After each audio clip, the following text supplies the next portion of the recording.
Welcome back to our channel. మీ దగ్గర vote card ఉందా? ఈ టైపా లేక ఈ టైపా, లేదా రీసెంట్ గా అప్డేట్ చేసిన ఈ టైప్ ఓట్ కార్డు మీ దగ్గర ఉందా? ఒకవేళ ఈ లేటెస్ట్ మోడల్ గానీ మీ దగ్గర లేకపోతే ఎలా డౌన్లోడ్ చేసుకోవాలో నేను మీకు చెబుతాను. దీనికోసం మీరు ఎలాంటి ఖర్చు పెట్టాల్సిన అవసరం లేదు. మీ ఫోన్ లో లేదా ల్యాప్టాప్ సిస్టమ్ ఏదైనా ఉపయోగించి డౌన్లోడ్ చేసుకోవచ్చు. దీనికోసం మీకు ఓట్ అనేది ఉంటే చాలు. మీ దగ్గర ఒరిజినల్ ఓట్ కార్డు లేకపోయినా పర్వాలేదు, అసలు నెంబరే గుర్తు లేకపోయినా పర్వాలేదు. ఇక ఈ ప్రాసెస్ అనేది అందరినీ దృష్టిలో పెట్టుకొని చెబుతున్నాను. ఇక ఎక్కడ కూడా అన్నెసెసరీ సొల్లు అనేది ఉండదు. వీడియోని ఎక్కడ స్కిప్ చేయకుండా పూర్తిగా చూడండి. ఒకవేళ ఈ ప్రాసెస్ ని మీరు మొబైల్లో కానీ ఫాలో అవుతున్నట్లయితే మీరు గూగుల్ ఆన్ చేసి పైన 3 డాట్స్ ని క్లిక్ చేసి డెస్క్టాప్ సైట్ అనే ఆప్షన్ మీద క్లిక్ చేయండి. ఇక నేను చెప్పబోయే స్క్రీన్ ప్రెజెన్స్ అనేది అందరికీ సేమ్ గా ఉంటుంది. ముందుగా మీ యొక్క గూగుల్ బ్రౌజర్ లో voters.eci.gov.in అని క్లిక్ చేసి ఫస్ట్ వచ్చిన పేజీని క్లిక్ చేయండి. ఈ వెబ్సైట్ లో మీకు లాగిన్ అకౌంట్ అనేది కంపల్సరీగా ఉండాలి. లేకపోతే ఇక్కడ సైన్ అప్ కనపడుతుంది కదా, దీని ద్వారా మీరు రిజిస్టర్ అయితే అవ్వచ్చు. దీనికోసం కేవలం మీ మొబైల్ నెంబర్ ఉంటే సరిపోతుంది. మీరు సైన్ అప్ మీద ప్రెస్ చేసినట్లయితే స్క్రీన్ అనేది ఈ విధంగా వస్తుంది. ఇక్కడ ఇండియన్ రెసిడెంట్ ఎలక్టర్ కింద క్లిక్ చేసి మీ యొక్క ఫోన్ నెంబర్ ని కింద క్యాప్చాని ఎంటర్ చేసినట్లయితే ఈ యొక్క పేరు అంటే ఫస్ట్ నేమ్ లాస్ట్ నేమ్ కింద అదే విధంగా మీరు లాగిన్ అవడానికి ఒక పాస్వర్డ్ అయితే అడుగుతుంది. ఆ డీటెయిల్స్ ఇచ్చినట్లయితే మీరు ఇందాక ఇచ్చిన మొబైల్ నంబర్ కు ఒక ఓటీపీ వస్తుంది. ఆ ఓటీపీని కన్ఫర్మ్ చేసినట్లయితే మీరు ఈ వెబ్సైట్ లోకి లాగిన్ అవ్వచ్చు. ఇక నెక్స్ట్ లాగిన్ లోకి వెళ్ళినట్లయితే మీరు ఇందాక ఇచ్చిన ఫోన్ నెంబరు మరియు పాస్వర్డ్ ని ఇక్కడ ఎంటర్ చేసి కింద క్యాప్చా కోడ్ కొట్టి రిక్వెస్ట్ ఓటీపీ కొడితే మరలా మీకు ఒక ఓటీపీ వస్తుంది.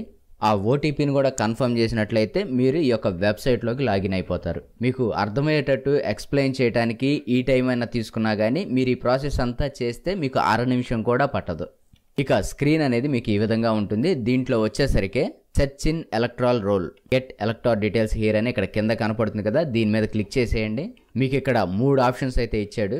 ఇందులో first one search by details. ఈ ఆప్షన్ ఎవరికి ఉపయోగపడుతుందంటే మీకు ఓట్ అయితే ఉంది కానీ మీ దగ్గర ఓటు కార్డు జిరాక్స్ లేదు, నెంబర్ గుర్తు లేదు, ఫోన్ నెంబర్ లింక్ అయి లేదు, ఇలా ఏ డీటెయిల్స్ లేవు అనుకున్న వారు ఈ యొక్క డీటెయిల్స్ లో కేవలం వారి పేరు, తండ్రి పేరు, వారి యొక్క డేట్ ఆఫ్ బర్త్ ని కరెక్ట్ గా కొట్టినట్లయితే వారి డీటెయిల్స్ అనేది ఇక్కడ వచ్చేస్తాయి.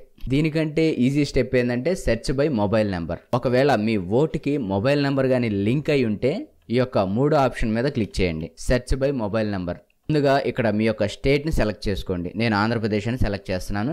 తర్వాత మీ మొబైల్ నెంబర్ ఎంటర్ చేసి ఇక్కడున్న క్యాప్చాని ఎంటర్ చేసినట్లయితే మీ మొబైల్ కి ఒక ఓటీపీ వస్తుంది. ఆ ఓటీపీని కానీ ఎంటర్ చేసినట్లయితే మీకు డీటెయిల్స్ అనేది ఈ విధంగా డిస్ప్లే అవుతాయి. మీకు స్టార్టింగ్ లోనే కనపడుతుంది చూడండి, ఇదే మీ యొక్క ఓటు కార్డు నెంబర్. ఇక్కడ వచ్చిన డీటెయిల్స్ లో మీకు యూజ్ఫుల్ అయ్యే ఇన్ఫర్మేషన్ ఏంటంటే మీరు రేపు ఏ పోలింగ్ స్టేషన్ లో ఓట్ వేయాల్సి ఉంటుంది, ఆ పోలింగ్ స్టేషన్ లో రూమ్ నెంబర్ ఎంత, అది ఏ సైడ్ ఉందనే డీటెయిల్స్ కూడా మీకు ఇక్కడ కనపడతాయి. ఇక్కడ లాస్ట్ లో ఉన్న వ్యూ డీటెయిల్స్ క్లిక్ చేసినట్లయితే ఈ యొక్క ఎలక్షన్ రోల్లో మీకు ఎండార్స్ చేసిన ఆఫీసర్స్ యొక్క ఫోన్ నెంబర్లు, వారి పేర్లు కూడా మీకు కనపడతాయి. అంటే బిఎల్ఓ, ఈఆర్ఓ, డిఈఓ, సిఈఓ లాంటి వారి పేర్లు మరియు వారి ఫోన్ నెంబర్లు కూడా మీకు ఇక్కడ డిస్ప్లే అవుతాయి. మీకు ఏదైనా ఇన్ఫర్మేషన్ కావాలంటే వారికి కాల్ చేసి మీరు డైరెక్ట్ గా అడగొచ్చు కూడా. ఇక లేటెస్ట్ మోడల్ కార్డ్ డౌన్లోడ్ చేసుకోవడానికి ఇక హోమ్ స్క్రీన్ కి వచ్చి ఇక్కడ ఎపిక్ డౌన్లోడ్ అని కనపడుతుంది కదా, దీని మీద క్లిక్ చేయండి. ఇక్కడ మీ యొక్క ఓటు కార్డ్ నెంబర్ ని ఎంటర్ చేసి మీ యొక్క స్టేట్ కూడా సెలెక్ట్ చేసుకున్నట్లయితే మీ యొక్క డీటెయిల్స్ అనేది ఇక్కడ వస్తాయి. ఇక కింద ఓటీపీ వెరిఫికేషన్ అడుగుతుంది. సింపుల్ గా దాని మీద క్లిక్ చేస్తే మీకు ఒక ఓటీపీ వస్తుంది, దాన్ని కూడా కన్ఫర్మ్ చేయండి. మీ ఓటు కార్డ్ అనేది ఈజీగా మీ యొక్క ఫోన్లో లేదా సిస్టంలో, ల్యాప్టాప్లో డౌన్లోడ్ అయిపోతుంది. మీరు ఆ పీడిఎఫ్ ఓపెన్ చేసినట్లయితే మీకు ఈ విధంగా వస్తుంది. ఈ యొక్క పై పార్ట్ని మీరు కట్ చేసుకొని లామినేషన్ చేయించుకొని వాడుకోవచ్చు. లేదంటే కార్డ్ మోడల్ ప్రింట్స్ కూడా ఉంటాయి, వాటిని కూడా మీరు ప్రింట్ చేయించుకోవచ్చు. ఇదండి ఇన్ఫర్మేషన్ అయితే. వీటిలో మీకు ఏదైనా సందేహాలు కానీ ఉన్నట్లయితే కింద కామెంట్ సెక్షన్లో కామెంట్ చేయండి. ఈ వీడియో అనేది ఈ టైంలో చాలా ఇంపార్టెంట్ కాబట్టి వీడియోని తప్పకుండా లైక్ చేయండి, మరింత మందికి షేర్ చేయండి. ఇలాంటి మరిన్ని ఇన్ఫర్మేటివ్ వీడియోస్ కోసం ఛానల్ సబ్స్క్రైబ్ చేసుకొని పక్కనే ఉన్న బెల్ ఐకాన్ని ప్రెస్ చేయండి. Thank you for watching.